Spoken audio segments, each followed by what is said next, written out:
Our Tree Named Steve. Written by Zweibel.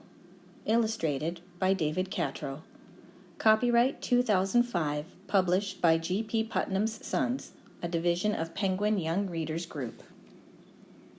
Dear kids, a long time ago, when you were little, Mom and I took you to where we wanted to build a house for us to live in.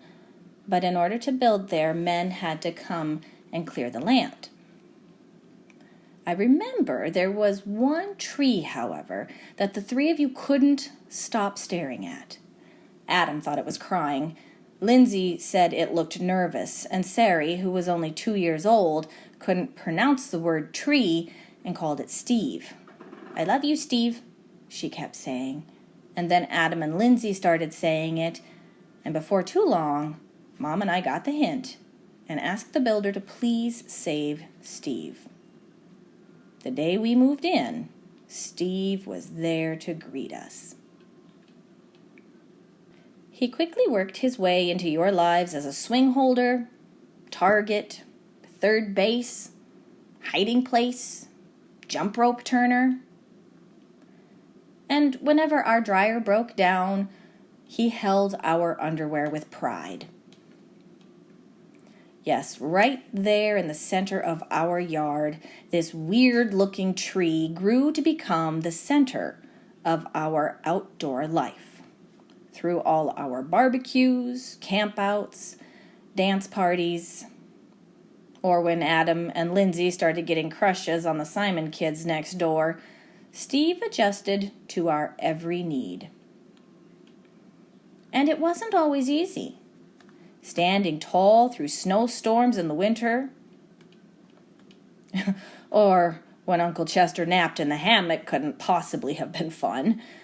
Not to mention the time that the sewer overflowed and Steve sucked up all the smelly water before it drowned Kirby. Then got so sick himself that a tree doctor had to give Steve a haircut that made him look like a big thumb. Through the years, Mom and I have tried to show you, in a world filled with strangers, that peace comes from having things you can count on and a safe place to return to after a hard day or a long trip.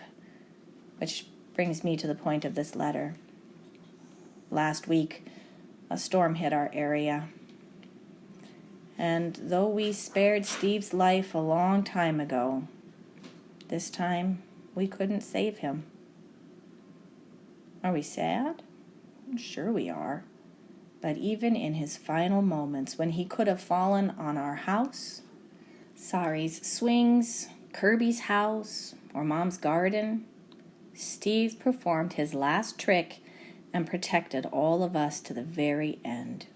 And friends like this are hard to find. So when you come home from Grandma's next week, Steve will not be able to greet you as he's done in the past.